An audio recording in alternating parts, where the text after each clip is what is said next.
하나님 말씀은 사무엘상 10장 17절에서 27절까지의 말씀입니다. 사무엘상 10장 17절에서 27절입니다. 사무엘상 10장 17절입니다. 사무엘이 백성을 미스바로 불러 여호와 앞에 모으고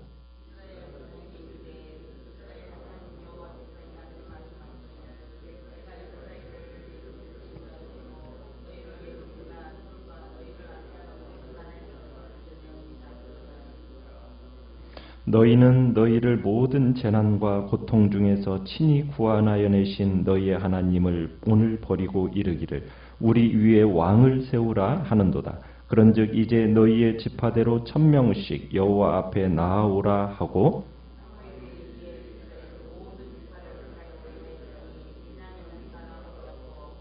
베냐민 지파를 그들의 가족별로 가까이 오게 하였더니 마드리의 가족이 뽑혔고 그 중에서 기스의 아들 사울이 뽑혔으나 그를 찾아도 찾지 못한지라.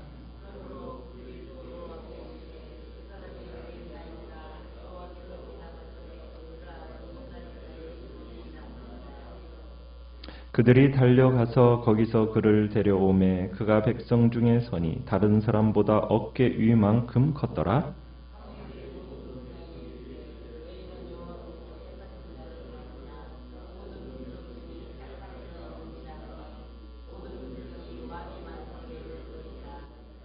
사무엘이 나라의 제도를 백성에게 말하고 책에 기록하여 여호와 앞에 두고 모든 백성을 각기 집으로 보내매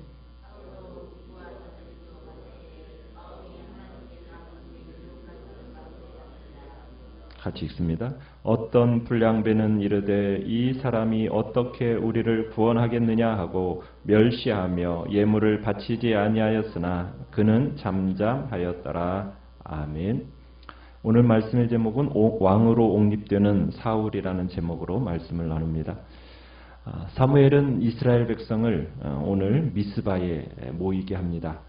백성들이 왕을 세워달라고 소리치던 그 광장에 이스라엘 백성들을 회집시킨 거죠. 왕을 세우기 위해서 모인 겁니다. 장로들이 찾아와 왕을 요구한 대로 이제 사무엘은 사울을 여호와가 선택한 왕으로 세우기 위해서 이들을 지금 모이게 한 겁니다.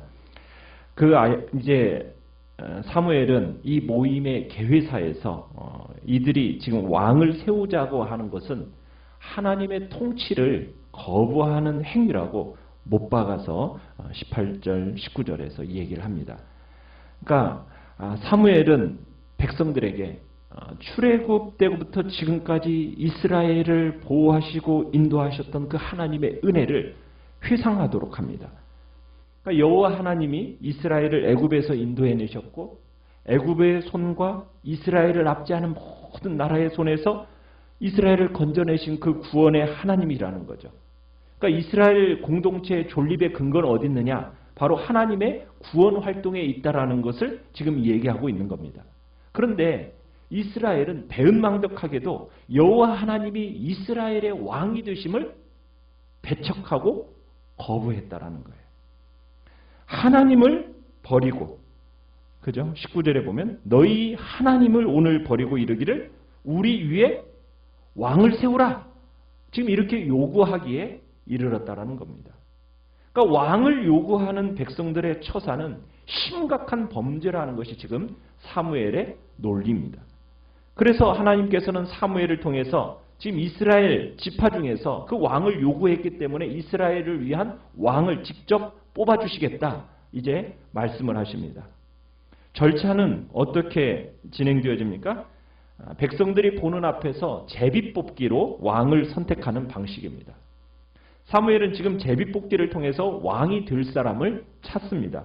그러니까 제비뽑기는 그 당시에 이제 하나님의 뜻을 분별할 때 자주 사용되어지는 수단이죠. 어떤 까만 돌과 하얀 돌을 사용했던 것으로 추정이 되어지는데요. 이에 사무엘이 이제 이스라엘을 지파대로 19절에 보면은 얼마씩 여호와 앞에 나오도록 합니까? 지파대로 1000명씩 이렇게 나오도록 하죠. 그래서 이스라엘의 모든 지파를 가까이 나오게 하였더니 20절에 어느 지파가 뽑혔어요? 베냐민 지파가 뽑혔습니다. 자, 이스라엘의 모든 지파를 가까이 오게 해서 베냐민 지파가 뽑하고 그 다음에 베냐민 지파 가운데서 이제 가족별로 가까이 나오게 했더니 어느 가족이요? 마드리 가족이 뽑혔고 그 다음에 그 중에서 누가 뽑혔습니까? 기스의 아들 사울이 뽑혔습니다. 제비뽑기를 통해서 왕을 지명하는데 누가 택함 받은 거예요? 사울이 택함 받은 겁니다. 사울은 이미 지금 사무엘에 의해서 개인적으로 은밀하게 기름 부음을 받았잖아요. 다시 한번 이제 제비뽑기를 통해서 공적으로 이스라엘 왕으로서 선택되어지게 된 겁니다. 자, 그런데 사울을 왕으로 선출한 후에 당황스러운 일이 생겼어요. 왜요? 사울이 그 자리에 없었어요. 사울을 찾았는데 찾아도 찾지를 못하는 겁니다. 그래서 찾으려고 안간힘을 썼는데 못 찾아서 결국 하나님 앞에 성소에 가서 물었어요. 그 사람이 여기 왔습니까? 그러자 여호와 하나님이 뭐라고 답변을 해주십니까? 22절에 그가 짐 보따리들 사이에 숨었다. 그러니까 사울이 지금 짐더미 뒤에 숨어 있었던 거죠. 사울이 숨어버린 것은 뭐 겸손이라고도 말할 수 있겠지만 두려움과 주저하는 마음이 아직 완전히 극복되지 못했기 때문에 지금 숨어버린 거죠. 어떻게 보면 왕의 책무를 회피하고자 하는 마음, 이스라엘의 왕이 될 자신이 없었던 거예요. 그런데 이제 사람들이 23절에 보면 달려가서 이제 짐보따리 사이에 숨어있던 사울을 데려옵니다. 자, 그가 이스라엘 사람들 앞에 모습을 딱 드러냈을 때 가장 인상적인 면모는 뭐였습니까? 그의 키였습니다. 그가 백성 중에서 딱 서니까 다른 사람보다도 어느 만큼 컸어요? 어깨 위만큼 컸다 이렇게 얘기했어요. 그러니까 신체가 굉장히 장대하고 전쟁을 승리로 이끌 만한 아주 용맹무쌍한 장군형 왕을 원했는데 어떻게 보면 그에 걸맞은 사람이 뽑혀졌다라고 볼 수가 있는 겁니다. 사울의 그 큰 키를 보고서는 사람들이 입을 다물지 못하고서는 모든 백성들을 향해서 사무엘이 이렇게 얘기를 하죠. 뭐라고 얘기합니까? 너희 여호와 하나님께서 택하신 자를 보느냐? 모든 백성 중에 짝할 리가 없느니라 이렇게 선언을 합니다. 자, 이 말이 떨어지기가 무섭게 모든 백성이 흥분해가지고 뭐라고 외쳐 부릅니까? 왕의 만세하고 환호성을 이제 크게 내지릅니다. 이제 백성들은 드디어 자신들이 의지하고 자신들이 따를 만한 왕이 세워졌다라고 기뻐했어요. 이 백성들의 환호성이 하늘까지 막 사무치게 올려 퍼지는 그 상황 속에서 사무엘은 25절에 보면 왕의 제도, 나라의 제도를 이제 백성들에게 알려주고 그 알려준 내용을 책에 기록해서 이제 여호와 앞에 보관하도록 합니다. 그리고서는 모든 백성들이 각기 이제 자기 집으로 보내짐을 받죠. 사울도 26절에 보면 기브와 자기 집으로 돌아갑니다. 그런데 이때 마음이 하나님께 감동된 유력한 자들과 함께 갔다 이렇게 표현을 하고 있습니다. 26절에 보면 마음이 하나님께 감동된 유력자들. 상당수의 사람들이 사울을 따랐던 것 같아요. 그런데 이 유력자들은 하나님께서 마음을 만지신 자들입니다. 왕정 도입에 적극 찬성하는 사람이고 어떻게 보면 경제적으로도 정치적으로도 유력한 사람들입니다. 그러나 모든 사람이 사울을 환영했습니까? 환영하지 않았습니까? 모든 사람이 사울을 환영한 건 아니에요. 이스라엘의 왕으로서 환영하는 유력자들과는 달리 지금 반대하는 목소리도 들리는 것을 보게 됩니다. 그런데 사무엘이 27절에 보면 이 반대하는 자들을 향하여 뭐라고 부르고 있습니까?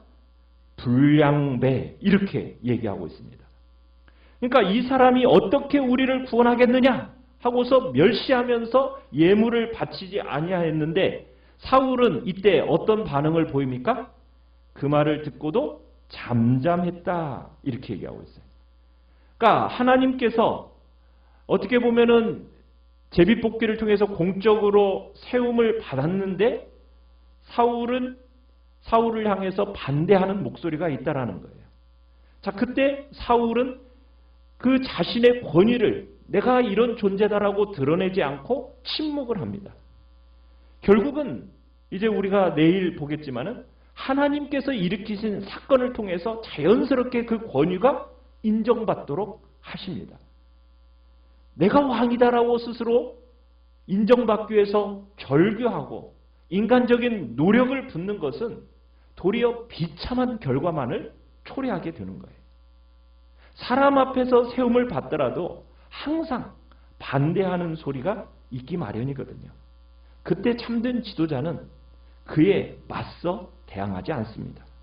잠잠히 기다리는 거죠. 하나님께서 그 사람들에게도 지도자로 인정받을 때까지 잠잠하게 기다리는 것. 이게 바로 참된 지도자의 모습이죠. 하나님의 일이라는 것은 동역자도 만들어내지만 대적자도 항상 만들어냅니다. 지도자라고 해서 모든 사람들에게 환영받는 건 아닙니다. 잘못이 없어도 비난당하고 배척당해요. 그러나 하나님이 세우신 지도자를 부당하게 배척하는 것은 하나님이 세우신 제도와 직분을 함께 거절하는 것이 됩니다. 그건 하나님 앞에서 불량배로 인정받아요. 하나님의 백성은 하나님의 경륜에 따라야 되는 거예요. 사울을 배척한 이유는 무엇 때문이었겠습니까? 하나님의 선택을 불신하는 거고, 그리고 사울의 사람됨, 사울의 경력, 이런 것들의 불신이었겠죠. 나아가서는 어떻게 보면 왕정 자체에 대한 불만일 수도 있습니다. 왕의 제도는 하나님께서 원래는 싫어하셨지만 이제 그 경륜을 따라서 왕의 제도를 하나님이 허락하셨어요. 그러면 이제부터는 어떻게 가야 되는 겁니까? 그 경륜에 따라서 인정하고 따라가야 되는 거예요. 왕정을 요구하는 것이 잘못되었다고 해가지고 그것을 거부하고 왕을 거부해서는 안 된다는 거예요. 왜? 이제는 새로운 경륜의 시대가 시작되었으니까. 그러면 그 시대에 걸맞게 이제는 거기에 순종하고 따라가야 되는 거예요. 그게 하나님께서 원하시는 질서입니다. 새로운 왕정 시대가 열린 지금 왕을 거부하는 것, 왕정을 거부하는 것, 그건 누구를 거부하는 것과 같으냐면 하나님을 거부하는 것과 다름이 없다라는 것이 오늘 본문의 이야기입니다.